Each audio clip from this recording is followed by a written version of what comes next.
Ladies and gentlemen, welcome one and all to a brand new program. And if you're familiar with Talking Baseball with Sound Delay, then you know damn well who we are. I'm Matt Siriani. This is Carl Maglowski. We got Ming Chen pushing the buttons on the production studio, on the production team. How you doing, Ming? Good. How are you? We're doing A-OK. So, Carl and I had a little bit of a sit down, get together, and we decided that, as much as we love doing Talking Baseball with Sal, there's so much more to talk about outside of baseball that goes around. I would say, what's a good mathematical ratio you could say? About 75%. 75% of the year. So we figured during that 75%, when there's no baseball, what is there to do? Especially when baseball is not done in the nitty-gritty. So Carl decided, let's hop on a little plane, get to Red Bank, and get a little production going. And Ming's laughing because he knows that's a little funny scenario of putting it. But we got a lot of sports to get to. We got basketball. We got a little bit of baseball too, so don't be frightened by that. Of no baseball. We also got some football too. But we're going to get into the NBA first because we have officially got a field set for the NBA in-season tournament or the NBA Cup or the NBA Cup. Yes. The Sixers are not involved in this. No, I knew they weren't. They're not involved. However, we do have a good field. We have the Knicks, we have the Hawks, we have the Bucks, and the Orlando Magic in the Eastern Conference. And in the Western Conference, we got the Warriors, the Oklahoma City Thunder, the Rockets, and I think there's one other team if I'm forgetting on top of my head. But I'm trying to think. Hold on. It came to me. It just came to me. All right, so while Matt's looking up for the last team in the West, so what's going to happen is 4 teams advance to Vegas. Correct. For the semifinals, and then the winner of those 2 will go in the final, and they'll win. They'll get the trophy. I think it's going to happen by probably next week or the week before Christmas. 17th of December. So, to correct myself, as the network is taking its sweet old time, I know it's the Warriors and Rockets, and then we got, hold on a second, the 12th. This NBA Cup. Hold on. I got a better idea. So, it'll be the Dallas Mavericks as the Mavericks, okay. Mavericks. Okay, so we got Thunder, Mavericks, and Rockets, Golden State Warriors in the first round. Now, when does quarterfinals start? The quarterfinals start on December 10th. Okay. And December 11th is all right, how they spread out. So Tuesday, Wednesday. Correct. Okay. And that makes sense because the NBA Cup takes place over Tuesdays anyway, so it makes sense. Yeah, okay. It's not going to be held on a Friday, which is the other day that the NBA Cup is usually typically scheduled to handle. But the Lakers are not defending their cup again. No. Yeah, and they honestly, we could talk about them as much as we want to because they got their butts kicked by the Miami Heat yesterday. My goodness. But if you had to pick who comes out of the West, Carl, look at the field right here. Okay. Who do you got right here in the West? These 4. All right, so if everybody is healthy, if everyone is healthy and no one's injured, and health is the key. All right, so right now I'm gonna go because the Mavericks are playing good, but the record isn't good as was. Isn't great, yeah. So right now it would be probably the Thunder and Warriors. So it's going to be the Thunder and the Warriors. In the West, okay. In the West. And in the East. And I'm probably... Knicks, maybe? No, I want to say probably... Did Milwaukee win last night? Yes, they... no, their streak ended at the Hawks' expense. I'm going to go... Magic... Knicks. Magic, Knicks. And then out of those 4... out of these 8 options right here, I'm going with the Thunder and the Rockets in the Western Finals for the NBA Cup, and I like the Knicks a lot, the way they've been playing. Madison Square Garden is literally fuming with energy every time the Knicks play, and I think the Karl-Anthony Towns chemistry has kind of gelled, so I'm going to go with the Knicks, and I think they play the Bucks too. I think it's going to be Knicks, Bucks in the East, and then Thunder, Rockets, who are surprisingly playing well in the West. And then in the semis, I got the Knicks and Thunder advancing, and I got the Knicks winning the NBA Cup. I haven't been following it, but I think the Thunder's going to win it. You think the Thunder can yeah. do it? Yeah. I mean, the Thunder do have a really young team, but I just think the Knicks are well experienced and a well experienced club. And honestly, the way New York sports has been going this year, New York City could use an NBA Cup. And Ming's shaking his head because he knows it's true. Also, for those of you who aren't or who are in soccer who are saying, "Oh, it's a basketball show, it's a baseball show, it's a football show," well. Honorable mention, the New York Red Bulls are playing for the MLS Cup on Saturday against the LA Galaxy. That would be the second title that the city of New York can win because obviously the New York Liberty won earlier this year. Yes. And I think, honestly, there is a chance that New York could have 3 titles, 3 sub-minor titles. But it's better than nothing. I mean, I know the Yankees losing the World Series stunk, but, it is what it is. Now, one of the things I like to have here is I like to have a thing called an agenda, and that's the NBA Cup. But now we're going to get into the more important things. The Sixers, I want to get into your Sixers really quick. Okay, go ahead. They are not good. No, they're not. What's going on with Embiid? Has he checked out mentally? Like, what's his deal? So last night, I was hearing the broadcast. So he's been out with his knee is still flared up. Yeah. So his knee was still not right, and he took personal time off. Just time off, mental. Okay. They were saying that he's revving up. Hopefully, by this week or next week, he'll be back on the court. The thing is, they won 2 games in a row. Yeah. They beat Charlotte Tuesday night. Yeah. Last night, they could have beat the Magic, but they're not playing Paul George back-to-back. Yeah, that's true. So, you take 2 steps forward, and then last night, you could have a 3-game winning streak. If George was in, I think they win that game. Possibly. But with him sitting, they lose. So, with them being both getting hurt, I don't know if they're going to... I really don't know, dude. They may try to get in for the plane to get to maybe this AC, but... If that, I don't know. I really don't know. Do you think Embiid might want to get traded out of Philadelphia? I don't know why... I don't think he would because they just re-upped Maxey and they got Paul George. Now, if you can get something good return for Embiid, yeah, then do it. If not, kind of back off. Just let this year be a wash, and then I don't know. He shouldn't even been in the Olympics. Yeah, he played in the Olympics. He played in the Olympics, but he's not healthy now. Then why play in the Olympics if you're not ready for training camp? And I don't know. It's not even just the Olympic aspect. I don't know. It's the fact that the attitude he's giving to the media, and all this nonsense. Right, and when they were having in-house meetings, something leaked. Maxey calls him out. You're not a leader. You're late all the time. Yeah. It should only be in-house. You just have a closed-doors meeting. Nothing should be leaked out. It did. And no one's perfect, but... No, right now, they're not going to beat the Celtics in the East or the Cavs. No. So, I don't know. If they do make it, they're going to be playing either Cleveland or if they don't get their turnaround, most likely it's going to be what it was last year. So, it'll be 7 through 10, and then, okay, you're the 7th seed. You're going to play Cleveland. Now, if Embiid's healthy... Yeah, but if he's not, I don't know, dude. I really don't know. Just a dumpster fire. But I mean, listen, there's still plenty of time left in the season. They're 5-15, which is not good. I mean, hey, listen, at least they're better than the Washington Wizards now. That's a whole other story. Yeah, I don't know. But as far as like who's surprising me so far in the NBA, and I'm a Nets fan. For those of you who don't know, I've been a fan of the Nets ever since they moved to Brooklyn. The Nets are playing well. They beat the Pacers last night, 99-90, in a game that they were expected to lose in. They're right now, I think, 10-13 in the Eastern Conference, and they're playing really, really well. And as Carl, God bless you. Thank you. But I think the main thing, like the Nets are surprising because no one expected them to do well this year. They're playing with house money because like they got no expectations. They traded Mikal Bridges away. Nick Claxton's your best guy. Cam Johnson stepping up. I'm shocked. I mean, do I think this team can win the Eastern Conference? Probably not. I think it's going to be the Cavs or Celtics in the end, who win the East. Yeah. In the bigger picture, but hey, listen, Barclays Center is at least going to fill up a little bit. If they're in the running for the play-in tournament, that's a good season for them. Yeah, it's a good season for them because, like I said, they were supposed to be like bottom of the barrel. It's kind of amazing.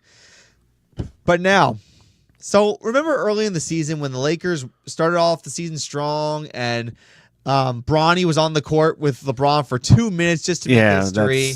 And it was a happy time in LA. JJ Redick looked good. Well, that's come to a crashing halt. So the Lakers have lost 6 of their last 8 games. Their latest loss came yesterday when they lost 134-93 to the Miami Heat in Miami. JJ Redick is saying, I'm accountable for my mistakes, but I need players to be accountable on the court as well. That's the cracks for you. It's starting to crack a little bit, and LeBron is getting up there in age. He actually turns 40 at the very end of this month. On December 30th, he turns 40.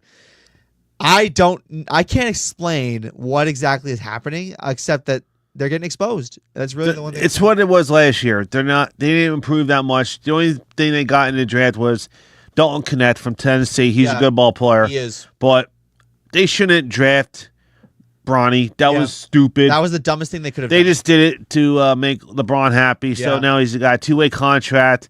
I don't even know, on road games, he's not even going to the G League. He's just staying back and practicing with the Lakers. Well, it's funny. That's exactly what happened. He's playing more G League than NBA games. I think ever since he stepped on the field with LeBron, I think that was it. You saw him for 2 minutes, and I was like, okay, goodbye. Now, he's only playing G League home games, not the road games. Yeah. So what's the point of him? You got to be all there on the road and home. No, he's special treatment. I don't think that's right. LeBron's running the team. You know what I'm saying? Yeah, he brought in JJ Redick to begin with. No, the Lakers ain't winning nothing. The Lakers ain't doing nothing.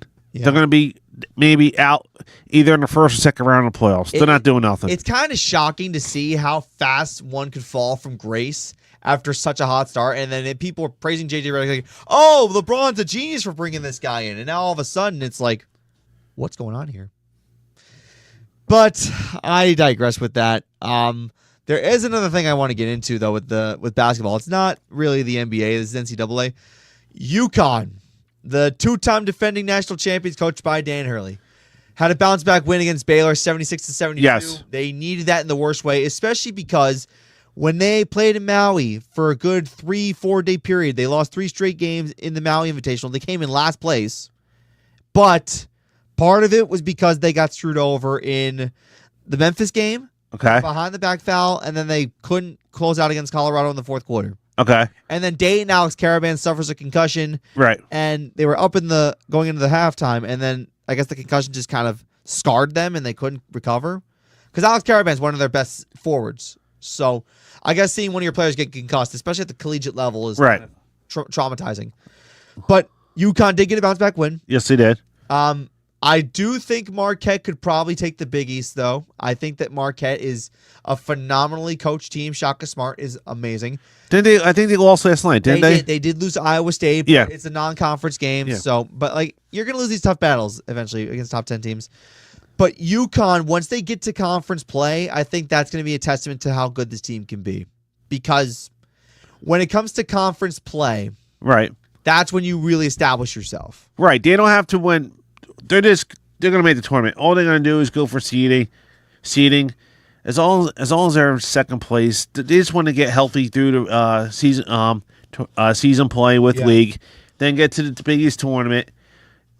They could win it. They could win the thing again as a 3 seed. Though I'm not worried about UConn. I mean, Marquette did good last year and they didn't do nothing in the tournament. Well, they lost to NC State in the Sweet 16. Yeah, and that was a big shocker because NC State came out of nowhere. That was like the Cinderella from last year, if you remember. So speaking of the Big East tournament, it's a pretty stacked conference, the Big East. You know, St. John's is on the up and up. Seton Hall is doing pretty well. Creighton's always a threat. UConn and Marquette are going to be fighting tooth and nail.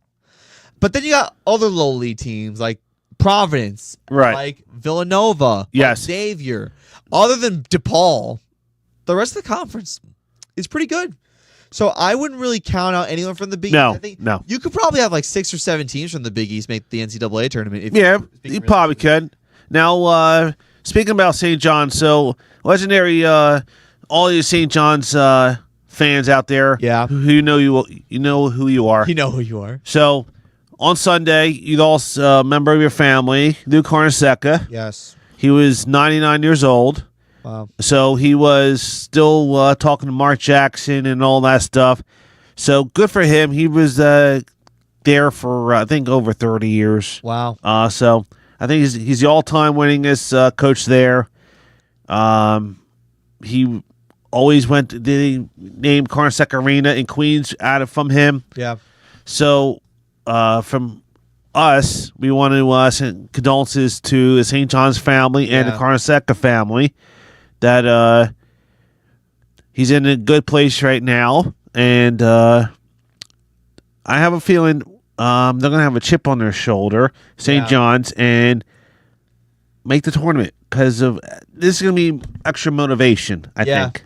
Yeah, and they just missed the tournament last year. They just missed. They could have played in NIT, but they did not. Yeah. So I think this is going to be extra fuel that, you know what, let's hunker down and let's get in a tournament for Coach Lou. Yeah, that would be a nice thing to do. Now, in regards to the Big Ten Conference, which is my conference, Rutgers University basketball, I don't know if people are aware, we had 2 of the top 3 recruits come over to Rutgers this year. It was Ace Bailey and Dylan Harper, son of the Harper family of Ron Harper Sr., brother of Ron Harper Jr. Rutgers is 5-3 right now. They got their first conference game on Saturday against Ohio State. The rack, or Jersey Mike's Arena, as they like to call it, is probably going to be jumping. That's going to be a real test for Rutgers to see if they're legit, because this is a team that just missed the NCAA tournament 2 years ago, didn't make it at all, or not even close, last year. Now they got recruits 2 and 3, and Steve Peichel's a great coach. My thing with Rutgers is they got to keep up a good offensive tone. If they don't have a good offensive tone, I mean, Steve Peichel, you know you're going to get good defense from him no matter what you do. But you got to play really good offense, like make good offensive plays on the court. Because the difference between Rutgers and a lot of these Big Ten schools, basketball-wise, is that they have a great defense, but a lackluster offense from time to time. Right. And that needs to change. And what is Ohio State's record? They're 6-2, I believe. 6-2. They're okay. Did they play anybody? They haven't played any conference opponents. They don't. So Ohio State hasn't played nobody good, right? All they play a bunch of people off the streets. They're playing like Warner Southern colleges. Okay. They're not playing any, like, all the big Power 1 schools or Division 1 schools are not playing any major names right now, unless it's like a rare top 10 matchup like we saw with Marquette and Iowa State. So we are getting games. Conference play, like I said, starts Saturday, across the league, and that is where every team has to start making their mark.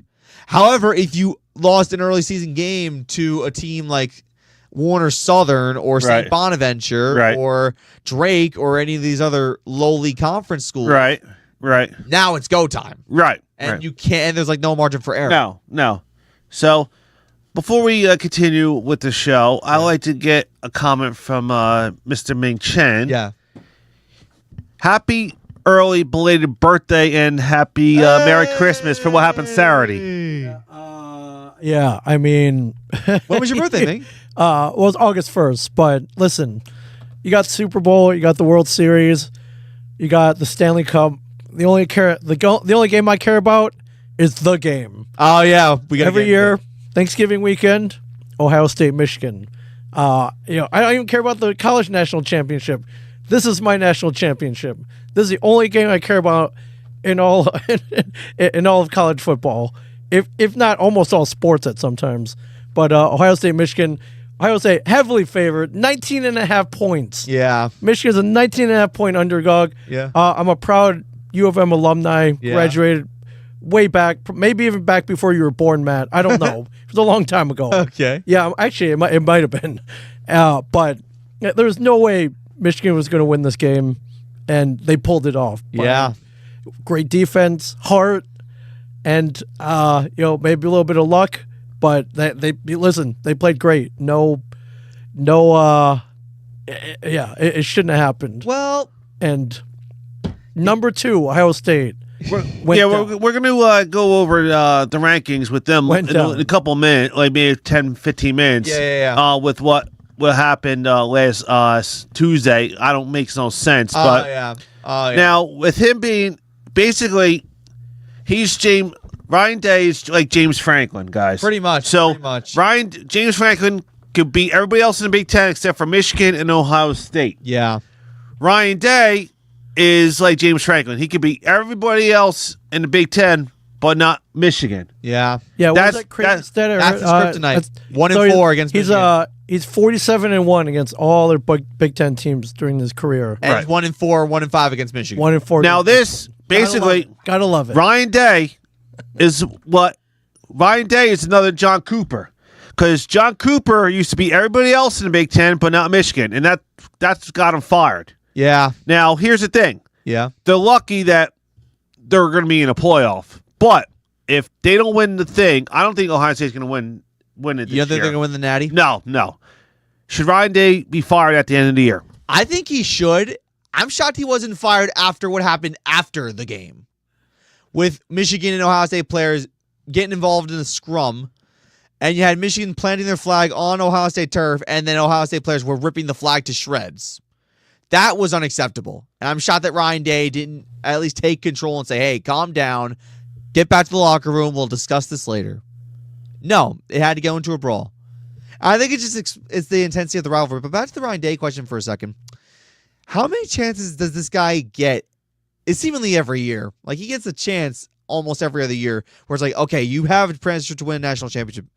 And it's funny because there was like rumblings as to whether Urban Meyer would come back and take the job. He said no. He said no. He's fine staying retired. No, he's fine just making money on commentary as Fox, yeah. Fox, yeah, so he's good. He's fine. Ryan Day is in a pickle right now because now you have to win the Natty. You can't lose to Michigan the way you did and then expect to get off unscathed, even with a first-round exit. Now, here's the thing.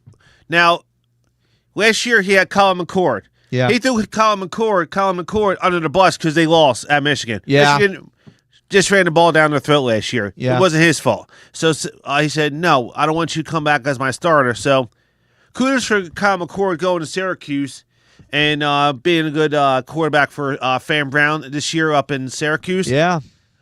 That's on Ryan Day. You had your quarterback. You said, no, I'm not. I can't guarantee you. So I want to bring in what's the name? Will Howard. Will Howard from Kansas State. Oh my God. And against Oregon, he played good. But Saturday, that was horrible. That was bad. You brought him in just for that, and you're not. You brought him in just to beat You Michigan? had a better record with. You have a better with Kyle McCord. With Kyle McCord last year. You actually made the playoff with Kyle McCord. You did it. You didn't because they were out last year. They No, but like before, like 2 years ago, they made the playoff with Kyle McCord. So if they had Kyle McCord, maybe it could have been the same thing. I don't know. Yeah, but good for him. Good for Sharon Moore actually. Salvaging the season in some way, shape, or form. Because this was a lost season from the jump. I mean, this was like a championship hangover, if you will, for Michigan. But I got to get into this ratings, these 1 through 12 ratings for the playoff, because I'm baffled by it. Oregon's number 1. Yes. And Ming can pull it up right there. Yeah, Ming can pull it up. So one episode of Talking Baseball with Silence Lady, we had we called Ming our fact checker. He's like our MVP fact checker. And we're going to do this again with Ming. He's putting himself to work. So here's the 1 through 12. Okay? Now, I agree with 1. Oregon 1, yes. I agree with Oregon 1. They're undefeated. Yes. Texas, they beat Texas A&M. They move up to 2. Yeah. No problem with that. Penn State 3. Okay. Notre Dame, they beat Southern Cal. They're going to move up at 4. And they're in the playoff too. Yeah, they're not playing the conference hosting. championship. They're hosting. Yeah. So right now, with the bracket, we'll talk about the bracket later. Georgia, they moved up because they beat Georgia Tech. What a hell of a game that was. Yeah, that 8 overtimes. Tennessee, with what they did, Vanderbilt. crew. They moved up. Now, this makes no sense. Yeah. How does Ohio State move down 5 spots and they lost to an unranked 6-5 team? Because Michigan was a 6-5 team. That's the problem. That's the problem. How did they move from 2 down to 7? That makes no sense. That I have a beef with. Okay, SMU. Why is SMU behind them? They were 11-1. They only lost to BYU 18-15. Yeah. They're undefeated in conference play. Yeah, they went basically undefeated in conference play in the ACC 8-0. Yeah. Makes no sense. Makes no sense. Indiana deserve where they are. They do. They shouldn't be 9. No problem. I don't know. They shouldn't have scored a late touchdown against Purdue when you're up. That was stupid. Yeah. That was pouring it on at that point. Now here is the dark horse. Here's the dark horse. Okay. Boise State. I like that team. Now I don't think he's going to win it, but the running back Ashton Jeanty, yeah. He should be there at the Heisman in New York. I think it's going to be either him or Travis Hunter who win it. Travis They're Hunter not. from Colorado. They're basically going to say Travis Hunter. I think it should be Ashanti. Ashton Genty, yeah. Ashley Genty from Boise because he has, over 2,100 yards? 2,288 yards to be exact. Yeah, so he's always getting the ball. Yeah. How's Travis? Why is Travis Hunter's not? I don't care. He's not Charles Woodson. 2 words. He's not even in the playoff. Two words. Deion Sanders. It doesn't That's matter. why. He's not. They're not even in the playoff. They're going to go to maybe the Alamo Bowl. Yeah, They're not even- if anything. No. Now go down. That's where I have a beef. True. They lost to 5-5. 2 5-5 teams. They lost Alabama 2 weeks ago. Got run off the field by 24-3 by to Oklahoma. How are they? That's bias. They should not be in a playoff. True that. Arizona State, if they win, they're in. They win. They're in. South Carolina got robbed. Now, here's the thing. South Carolina lost head-to-head to Alabama. Yeah, by 2. Correct, but they don't have no bad losses like No. Alabama just had. No, Bama makes had no 2 sense. bad losses. 2. That makes no sense. Yeah. Now, Miami, I'm sorry. You kind of played yourself out of it. You lost 2 out of the last 3 games. Yeah. To ACC opponents. You know, Ole Miss, Eh. you lost to Kentucky and Florida. Yeah, and Florida ran them off the field. Yeah. You know, so I have a problem with Ohio State and Alabama. Yeah. Alabama shouldn't be in. And if we go down the list even further, Iowa State, they're winning, they're in. Clemson has a chance to actually right the ship. Clemson's not going to make. SMU's going to run them out of. Woo! SMU's going to run them out of Charlotte. I'm telling you, SMU's going to blow them out. Now, if we look at how this translates into playoff ranking, and we look at the bracket, Oregon's the 1 seed, Texas is the 2 seed, SMU's the 3 seed, Boise State's the 4 seed, and then I think Penn State's 5, Notre Dame's 6, Georgia's 7, Tennessee's 8, Ohio State's 9. Oh God, 10 is. I'm trying to look at the numbers correctly. 10 is Indiana, Yes. and then 11 is Alabama. Yeah. So right now, and then 12 is the Big 12 champion. No, it makes no sense. So Notre Dame had a good season. Their first round game, Notre Dame's hosting Alabama. How that's not fair to Notre Dame. It's not fair. It's not fair. It happens all the time. That's not fair. Bama's like their kryptonite, but the committee should be ashamed of themselves. They have this Alabama bias going on that I can't even describe why they even do this every year. It's kind of head scratching. And I think the fact that South Carolina got left out, I know it's because of head to head, but you want to know why Notre Dame is not in the top 4 getting a bye? They can't. They can't because they don't play in a conference. No. And that's a whole different subject for a whole different episode. Because Notre Dame should be in the ACC right now. They're in the ACC in every other sport. Why not in football? They like it. They like their independency. They could play whoever they want. No offense, Matt. They should. They're not. They should be in the ACC, but Okay. they don't have cupcakes every year. I mean, sorry. They had. Yeah, they lost to. They lost to Northern Illinois, Northern Illinois, which should have killed them. But first week 1, Texas A&M. Texas A&M. Actually, May, can you pull up Notre Dame's schedule? Notre Dame had a mixed schedule of all conference opponents. Like they had like a couple bad. Like then I don't know. I can't. Now when they played, USC they played was bad. Was bad. That's not their fault. Florida State this year was bad. Not their fault. Northern Illinois. But- yeah, that was bad. No, but so week 1 they had Texas A&M, then Northern Illinois, Purdue, Blowout. Miami, Ohio, Blowout. Louisville, Stanford, Blowout. Georgia Tech, Blowout. Navy, Blowout. Florida State, Blowout. Virginia, Blowout. Army, Blowout. and Southern Cal. But Lopsided. they're not playing. Sorry. They're not playing Prairie the conference. View. now. They're not playing Mercer or Prairie View A&M. Yeah. They're actually playing Division 1A conferences. It's You not want to know who plays Mercer? Alabama. Yep. That's the SEC.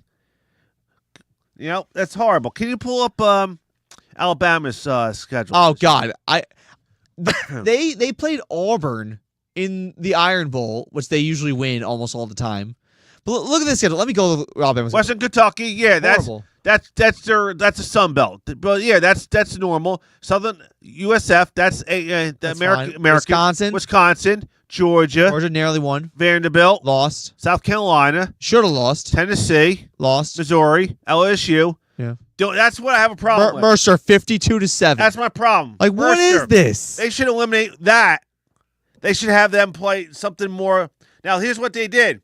That's bias on the SEC. Yeah. Oh, since we only have 8 conference games, we need a cupcake. They should make them play 9 conference games or another big conference opponent. And there should be no excuse for this because the SEC has 15 teams. You can make up a schedule of 9 conference games. No, It's nonsense. It's absolutely Clemson's not getting in. Actually, you know what? Actually, no. If Clemson wins the ACC tournament championship, They will. I don't think they are. So right now, actually, you know what? If that's what it's going to be, Alabama going to South Bend. good You know luck. what? No, actually, I want.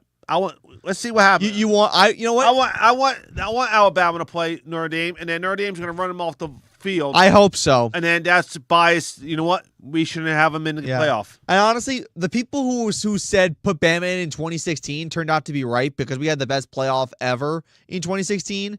This is not 2016. No. This is the Kalen DeBoer-led Alabama Crimson Tide. No. And they are not good this year. And I actually we gotta recap. We gotta pick all our conference games for this year. So I think we should have Mig have the floor for a couple minutes and see what. man, I gotta hear your this. take on this. I gotta hear your take on the Alabama Bowl on the Alabama BS. Oh, I mean, the record alone speaks for itself, and yeah, I use the right word, cupcake. Cupcake. It's a cupcake game. I'm gonna steal that, Carl. I'm stealing that anytime they put in like a Mercer or like come on, yeah. It's I never put much stock into the rankings. I'm glad we have the BCS playoff, and even that has its issues, which I'm sure you'll talk about later on. Yeah. Yeah, but I mean the fact that Ohio State could still win a national championship. Yeah. I don't know, man. But I mean, the thing with the I think I was talking about this. The FCS has their own playoff, like Ming mentioned before. Montana State's undefeated in the FCS. But like, here's where I don't understand. Why can't we have FCS and FBS teams play against each other for a natty as opposed to like we just ban them out? Like, look at March Madness, for example. Look at the NCAA baseball tournament, for example. Like, we do that. So why can't we do it with football? I don't know. It makes no sense. But we got to pick our conference games now for our championship games now for College Saturday. We're going to start off with the game that has the least importance, but still could make some implications depending on how it goes. That is the AAC, American Athletic Conference Championship between our men and women in the Army and Tulane. Army could get in the playoff if Clemson wins, Boise State loses, and Army wins in a blowout. So, Army, Tulane, Carl, who do you got? I'm going to go with Tulane because they laid an egg last week against Memphis. Yeah. So, I'm going to go, I think they're favored by 4.5 or 5. Yeah. So, I'm going to go with the Green Wave going up to Mitchie, New York tomorrow night. It's going to be cold, but last time when Tulane played Academy against Navy, it was no contest. No. They ran the ball. They could do whatever they want. So I think Tulane's going to bounce back and win the AAC tomorrow night. Well, at that point, the AAC would be out of playoff contention completely. Next up, good story from Army, but I don't think Army's. It is a fantastic story, but it might fall short. I'm going to go with Army out of respect for our men and women who serve. Army can run the football down your throat. They really could. It's like me pressing halfback isolation in Madden 90% of the time. But Bryson Daly's a good running quarterback. They are well coached. They have a good defense, but I think it might not be enough either way. Anyway, we got the Big 12 championship game. Iowa State, Arizona State. Winner gets in the playoff. Carl, who do you think? I'm going with the hot Sun Devils. Sun Devils, okay. They were picked 16th beginning of the year in a conference. Yeah, they were supposed to finish in last. And they've been running. They thought, after beating BYU, they said that, they might get upset by Arizona. Yeah.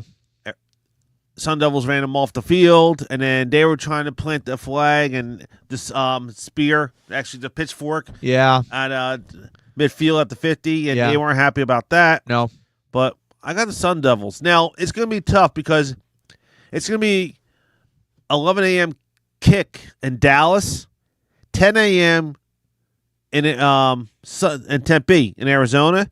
But I just think they're ready to make a playoff. So I'm going to go with the Sun Devils. All right, I'm going to go with the Sun Devils as well. I mean, I think the fans prematurely celebrated in the BYU game. I mean, that was when they thought they had the clock set at zeros, and then the fans ran on, and then security had to tell them, get back in the field, get back in the stands, get back in the stands. But they have really played well. I'm very surprised that they're have a chance to make the playoff as a 12 seed, because I think the Big 12 has been very, very underwhelming this year. Yes. But I got the Sun Devils. Anyway, next up we got the ACC championship game. Carl kind of gave us spoilers to who he was going to pick. It is Clemson. It is SMU.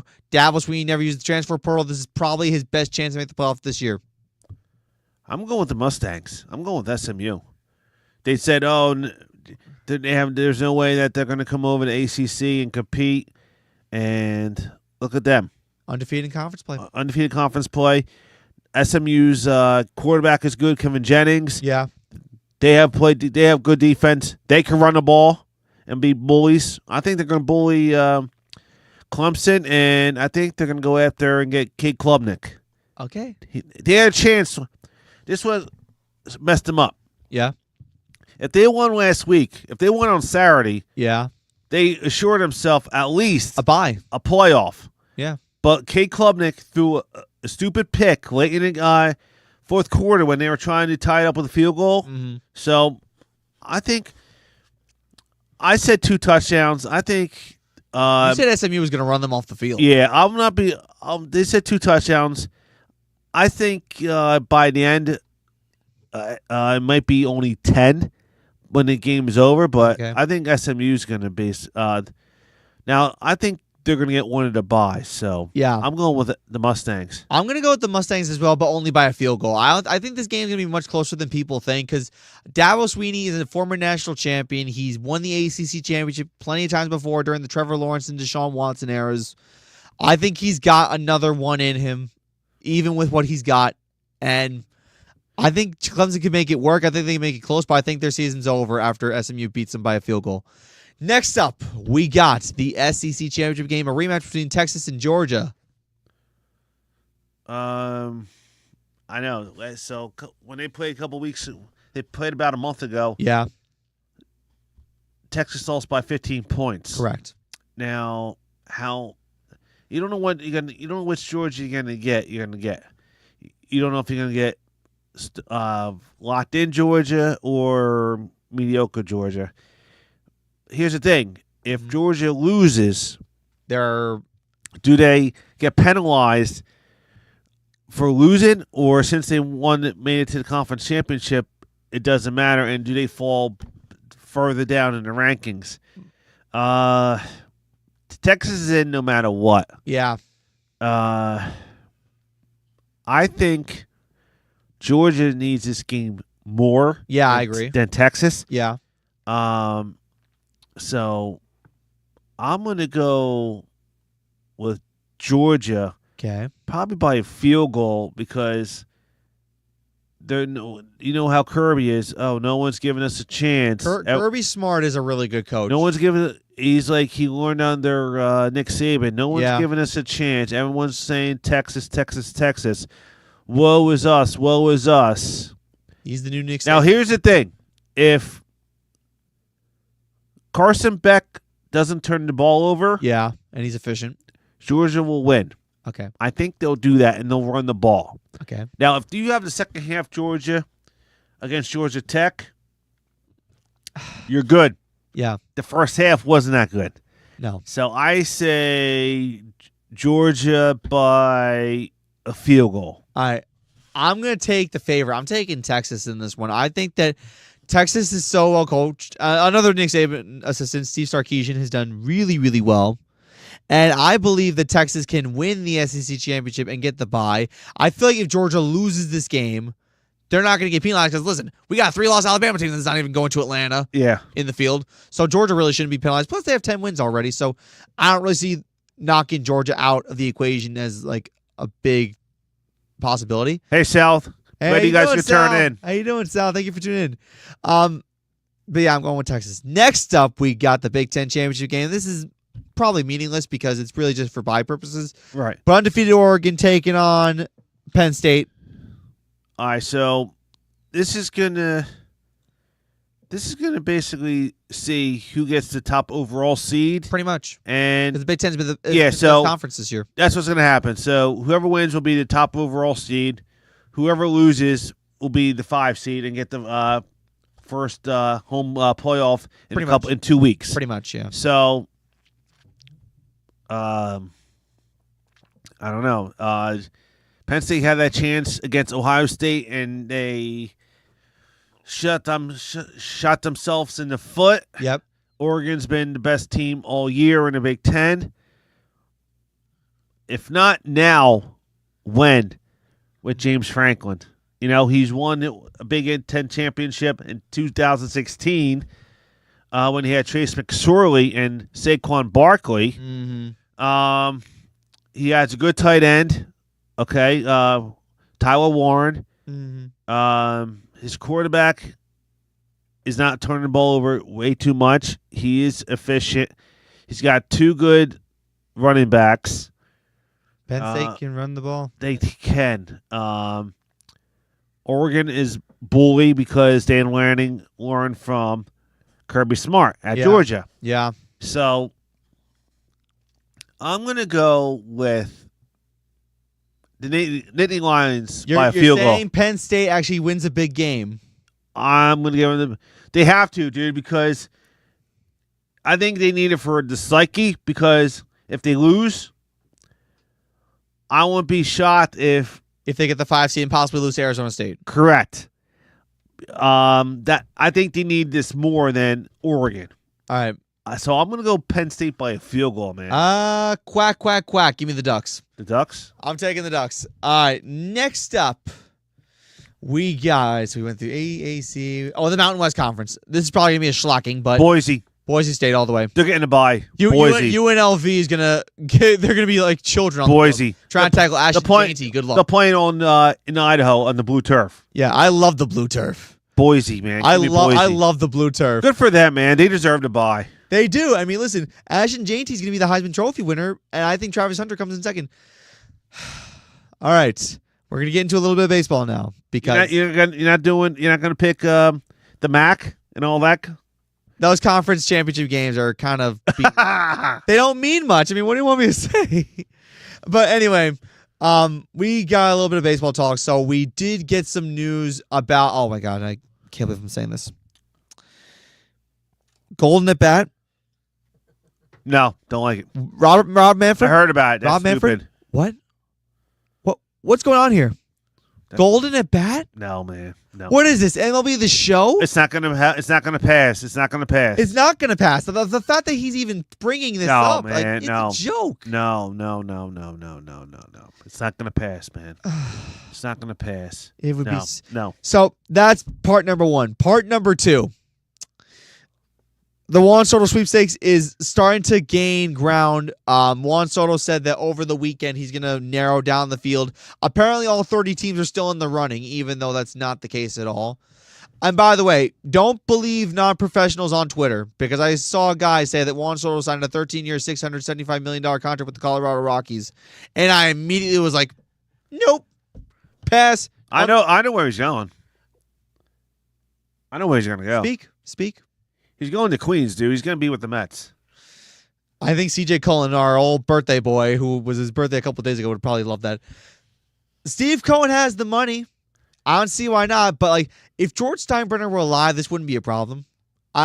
Sal has been by my side for the last 5 years, and he criticizes how every waking moment, and he has every right to, but it's down to the Blue Jays, who I don't think he's going to, the Red Sox, who are surprising, the Mets, who have the money, the Yankees, who had a good foundation with him, and then the Dodgers, who God help us if they get him. I think you want Soto to go to the Mets because you could do better with other pieces around. Soto going to the Mets, you could get you Willie Adames, who's leaked to maybe going to the Bronx. You could get another Christian Walker, first base. You could do more if you don't want Soto because you could get more people, more pieces around Judge and that you can make your team better, and you can get more pitching and all that stuff.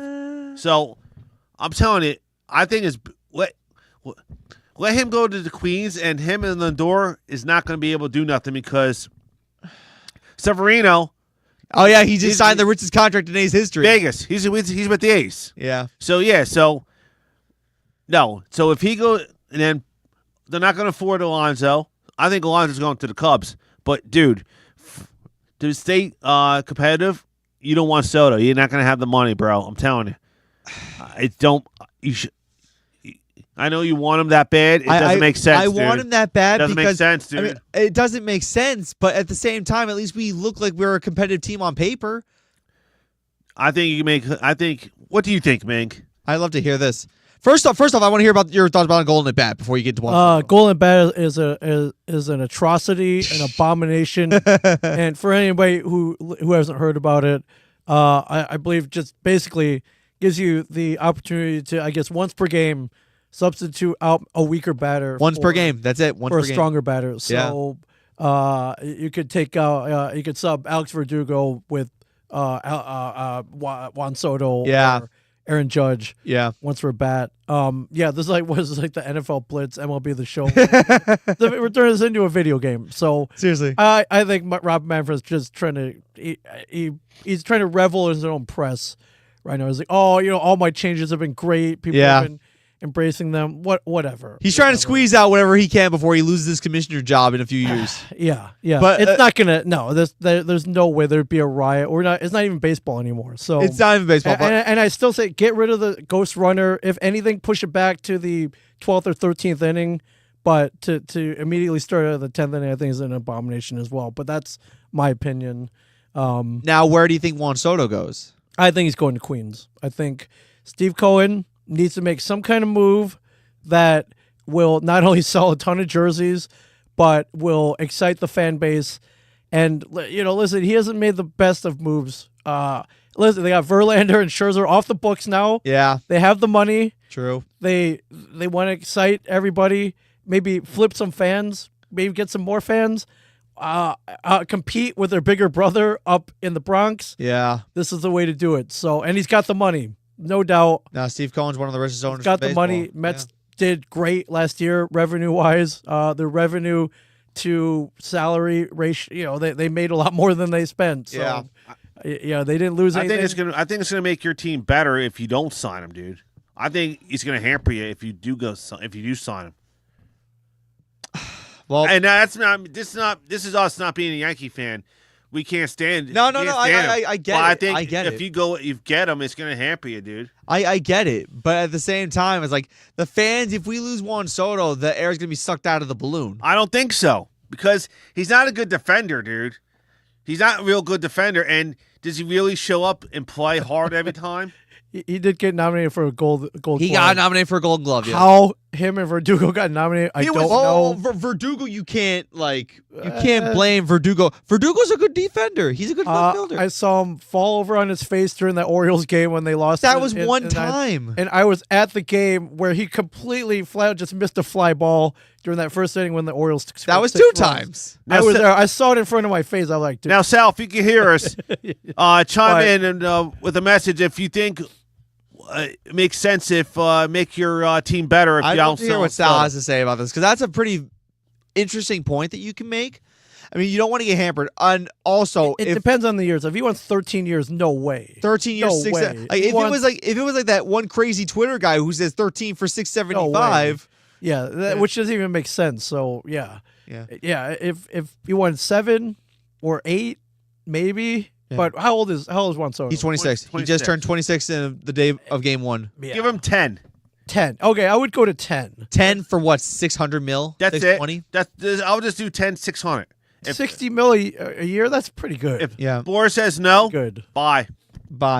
Because he wants more than Ohtani, though, man. He wants. Yeah, well, the Ohtani. Hey, just backload it. Big deal. Hey, listen, just backload it. The Ohtani contract, though, and this is one of the things I don't like about the Dodgers. The Dodgers can sign people for millions and millions of dollars. Yeah, but guess what? The key word: deferrals. They just got Blake Snell. I don't think that's right either. Yeah, they had like $22 million in deferrals with him too. Yeah, just I don't for think the that's contract, right. big deal. Just worry about it later, like everybody else does. It's basically like going to a department store and saying, Like okay, I said, buy man. now, pay later. Yeah, I know. You It's need- like buying it. Now we got like it's your MLB credit card. MLB basically. needs a cap. Buy now, pay You got to later. cap it. You got to cap it. I'm telling you, you need This to is cap. how we all get into trouble, by the You way. need a cap. You need a cap. It's like that Full House episode where Stephanie goes to the store to buy a shirt and then she goes to the counter. Oh, excuse me, I can really buy now and pay later. Sure, people buy now and pay later all the time. all the time. The whole country does it. Big deal. Yeah. And then she steals You need a cap. She steals Yeah. the shirt because she's like, oh, if I buy now and if I save enough money in my piggy bank, I can pay for it later. Yeah. You need a cap. If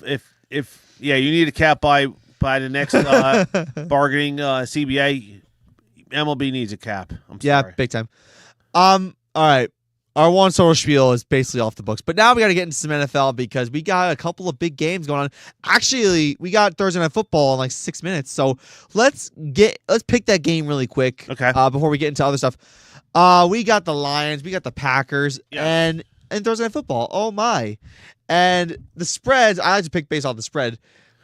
The spread for that game is Lions minus 3.5. Carl, who would you think? I wasn't happy with what I saw from the Lions last week on Thursday against the Bears. On Thanksgiving. They were winning 16-0, and then in the second half they didn't do nothing. If Matt Eberflus didn't screw that up, Oh God. he would still be the coach. Yeah. So the Lions should have won by 20 plus points, and they just won by a field goal by luck. They won by stupidity. They did. I have a feeling, yeah. Last time when they played in Lambeau, the Packers didn't show up. Yeah. There's no excuses. There's no bad weather tonight. They're indoors. I think the Packers are going to make an upset. And basically, they're going to beat the Lions, and then the Eagles are going to win Sunday, and they'll be tied for the number 1 seed in the NFC. Now, here's where I'm going to go. So I'm going with the Lions. I'm going with the Packers. So you got the Packers outright upset. Yes. Now, here's where I'm going to differ against you because the Lions, a majority of the season, play indoors. The only time they played outdoors so far this season, I believe, is when they played Green Bay earlier in the year, and they won that game pretty convincingly. And I know, yes, they escaped against the Bears because Matty Eberflus is stupid. But at the same time, you also got to realize the Lions with Ben Johnson have one of the better offenses in the NFL. They dominate teams. They beat the Packers in the cold. So why can't they just simply come into their own field and beat the Packers again? And the Packers are not exactly world beaters. No, what they're going to do is, what's that? I can't think of his Matt LaFleur. is going to run the ball with Josh Jacobs all night, eat the clock, and Jared Goff's going to be on the sidelines. That's what they're going to do. Probably be a run-heavy game on both sides because I think Jahmyr Gibbs and Dave Montgomery are going to have their work cut out for them tonight when they play in a few minutes. But I wanted to get that game out of the way because, like I said, it's only like a few minutes away from kicking off. But you know what? Since we disagree, let's make this a little fun. We should have a wager if this happens. If the Lions win, Right. you have to do karaoke. Okay. We're taking you to the Chubby Pickle in the Highlands, Okay. and you're singing karaoke In 2 weeks? in 2 Okay. weeks. Okay. In 2 weeks. Okay. Now, if the Lions win, you have to think of something. If the Packers win, you got to think of something that I have to do. Something stupid. No, we'll do the same thing. I have to sing karaoke. Oh, no. So here's the thing. I used to do theater, so I'm a pretty good singer. So I think the best way to do it, give me like 2 beverages, and then maybe I'd probably go perform to satisfy the bet. Maine wants to chime in on this one. Oh yeah, I didn't even know the Chubby Pickle had karaoke. So I do on Thursdays every Thursday. I'll be there with you guys. So, that's awesome. So that's a great bet. I'm gonna pick the Lions as well. It'll be close. I can do karaoke in studio. I think. I can do karaoke in studio I next think 2 weeks. 11-1. They don't want to break. They don't want to break the streak. Yeah, pretty hot streak right now. 10-game win streak for the first time in 90 years. Yeah, and I think they got scared from last week. Like, whoa. Listen, you start winning, sometimes you get a little lazy. Maybe you don't run as hard. You don't tackle as good. I think last week maybe they got scared a little bit, and they're going to pick it up this week. Because the Packers need this more than the Lions. Because the Packers don't win this, they're 2 back. Actually, they're ready to be 3 back. And right now, it looks like the Packers are the 6th seed in a the playoffs. seed in the NFC right so now. they don't want they don't want to be the 6th seed. But you also got to look at it from another perspective. If the Lions lose this game and Philadelphia crushes the Panthers, which is what they're expected to do, Yes. it's a tie Yes, for it the is. number 1 seed. With Yes, 4 it weeks to go. is. Yes, it is.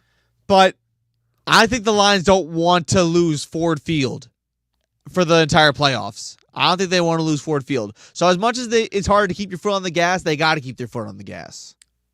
They do, because here's the thing. They could come here and then the Eagles are fine. I'm happy where they are because they can have Saquon either indoors or out here. So no matter what, I'm happy.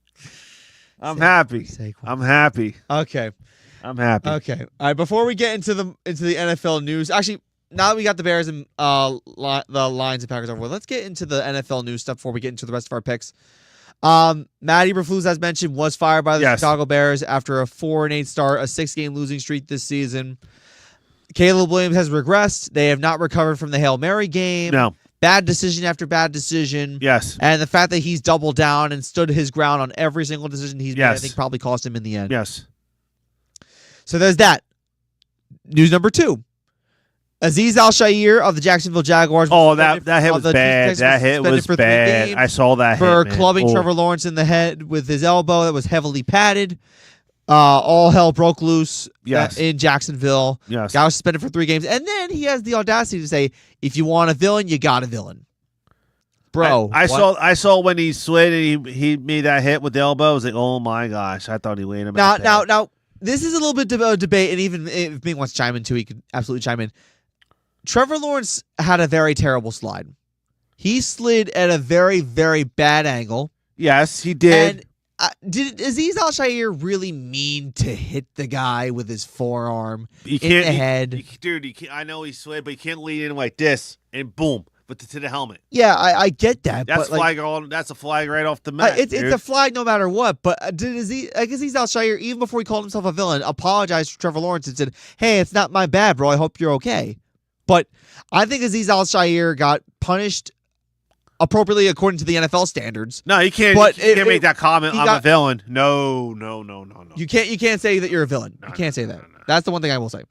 But I think there should be like some sort of limit. Like you should know what's intent and what's not intent.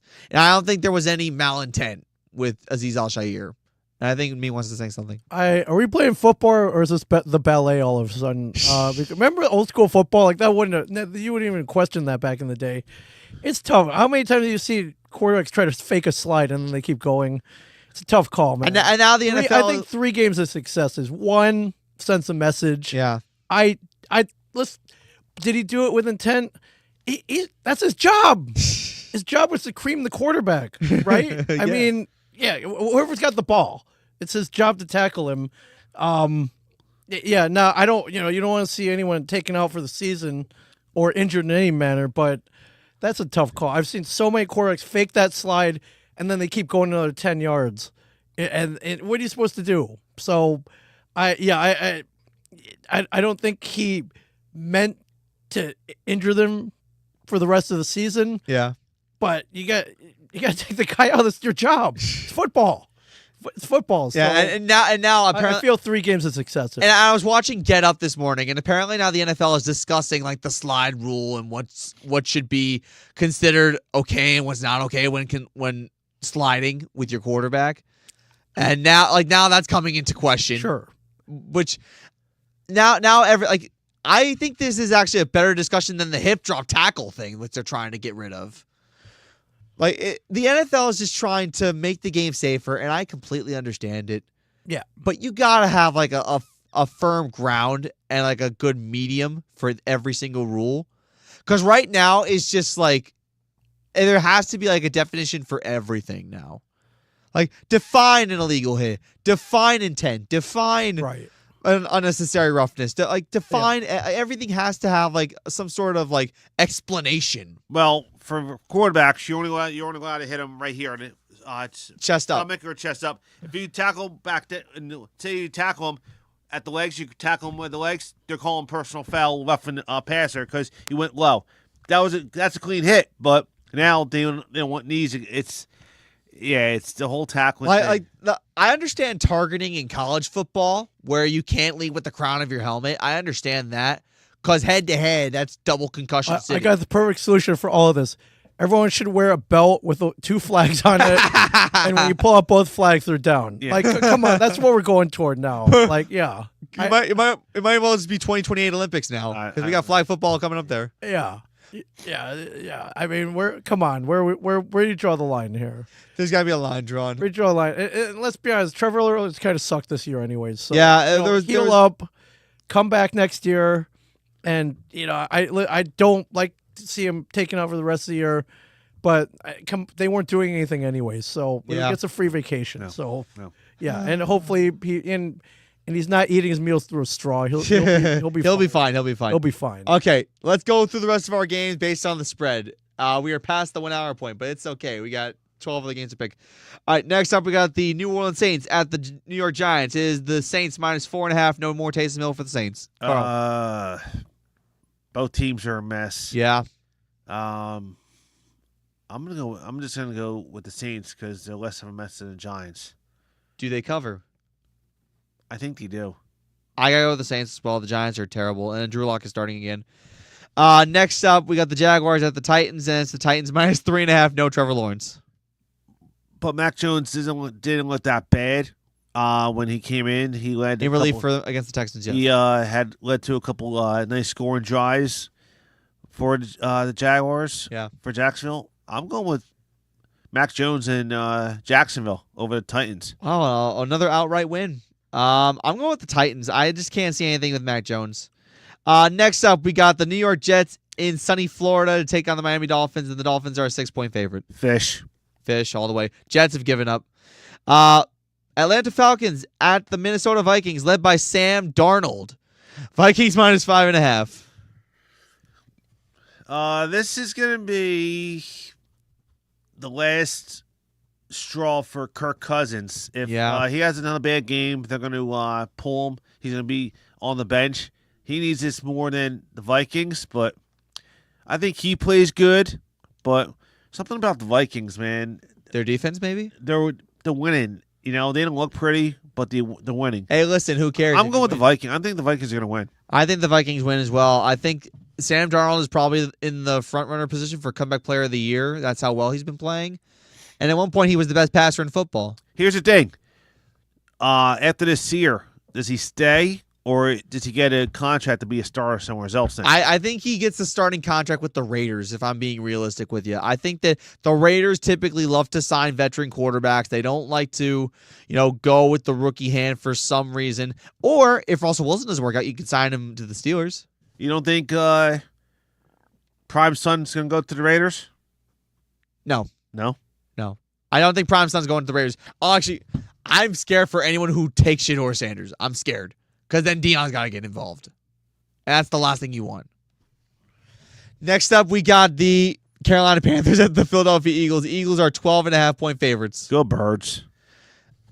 Go Birds, and Saquon Barkley runs for 200 yards. Okay. Give him 200. Okay. Browns at Steelers. Steelers minus 6.5.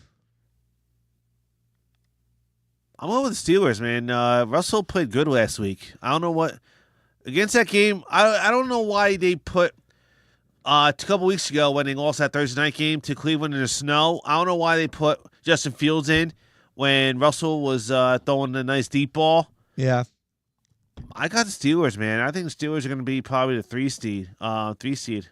Okay. I like the Pittsburgh Steelers as well. I think Jameis Winston had a great game against the Broncos on Monday, but I think the honeymoon phase is going to run out real quick, and especially in Pittsburgh. Next, we got the Raiders at the Buccaneers. Bucs minus 6.5. I'm going with the Bucs. Same. I think they cover easily. Next up, we got a high-stakes game here. We got the Seattle Seahawks at the Arizona Cardinals, and the Cardinals are a 2.5-point favorite. Cards win this game. They're in first place in the NFC West. It's in Arizona. They should have won the game last week. They should have won the Minnesota, game. yeah. They should have beat the Vikings, and they didn't. Yeah. I think they're going to pull Need a the win. upset. They need a win. They're going to pull the upset and beat Seattle.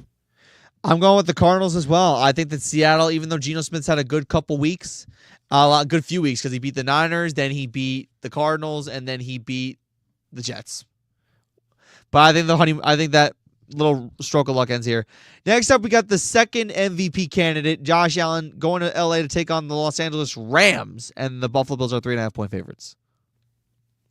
I'm going with the Bills because I think what the Bills are going to do against the Rams is what the Eagles did and the other guys, other teams.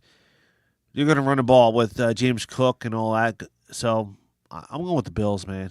The Rams ain't that good. I'm going with the Bills. What a transition from playing in the snow on a Sunday night to going in sunny California to play football. I'm going with the Buffalo Bills as well. I just think that the Bills are way more talented. Next up, we got the newly coached Chicago Bears versus the banged-up San Francisco 49ers, and it's the Niners -4. Both teams are bad. 49ers are basically almost mathematically out of not making the playoffs. You might as well just mentally count them out because they're injury-prone. Yeah. Christian McCaffrey's back on IR for the rest of the year. He's hurt. He's done. He's done. But I'm going, because the Bears are worse, I'm going with the Niners. I think the Niners win. I think the Bears are just not going to recover at all this season. Sunday Night Football, we got the Los Angeles Chargers taking on the overrated as heck Kansas City Chiefs in Taylor Swift's Stadium Arrowhead. Chiefs -4. I'm going with the Chargers outright because Chiefs ain't that good. I'm telling you, they're not that good. They were lucky against the Raiders last week. If they don't miscue that fumble and the false start, they lose that game. I think the Chargers are going to get them. I think that the Chiefs have gotten lucky with the referees. It's gotten to the point where you see Patrick Mahomes giving jerseys to the officials after games for Christmas presents. It's gotten that bad. This is worse than what Tom Brady was like during his dynasty days. At least Tom Brady showed respect to his opponents. Mahomes is a trash talker. No, man, they're not that good. They're not that good. He's what I like to call in appropriate terms a punk. They're going to get beat. I'm telling you, they're going to get caught. No, I believe you. I'm with you on that one. Chargers are going to get them. All right. In Simpsons land, in Springfield, Bart Simpson and the Cincinnati Bengals taking on Homer Simpson and the Dallas Cowboys. In all seriousness, you can watch this game on ESPN and ESPN2 with the Manning cast, but I'm not watching on ESPN Plus because I don't like The Simpsons. The Bengals are a 5.5-point favorite. I loved when I was growing up. I always watched The Simpsons and all, so I used to watch it every Sunday. So when I was growing up, they're having problems. So the Bengals are going to score, but their defense stinks. But they're not going to cover. As much as I want to pick the Bengals, their defense is horrible, man, real horrible. So I can't believe I'm saying it, but I'm going with the Cooper Rush, that Dallas Cowboys. Nah. That's disgusting, but Lou Amarillo's Lou Amarillo's done after the season. His defense is horrible. Yeah. So it's they can't run the ball. I wouldn't be shocked if Cleveland win. I mean, it's just not wins, but I don't know, man. I'm going with. You seem disgusted saying this. I know. I'm going with Dallas, man. I'm going with Dallas. I would take the over 49.5 in this one because I think both defenses are bad. Mike Zimmer's defense in Dallas and then Lou Amarillo's defense in Cincinnati are both bad. I'll take the Bengals because I just feel pitiful for Joe Burrow that he's working his butt off trying to put up points and the defense just can't stop a nosebleed. It's that bad in Cincy. So that's our picks for the NFL Week 14. And one thing I like to say, because we've passed an hour already. Wow, Carl, we've done pretty well for ourselves. Yes. I like to usually give a little advice or a nice helpful message to people who are watching at the very end of a show.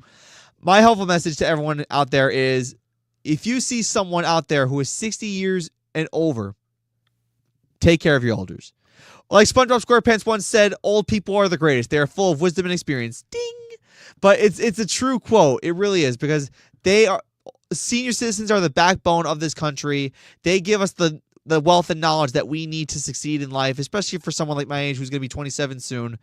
I think that if you see someone like a grandparent or a great grandparent or someone in a senior's house, in a senior home, give them the love and respect that they deserve. And that's my advice message for today. So, Carl, do you have any helpful advice you would like to say? So my advice is always treat everybody with respect.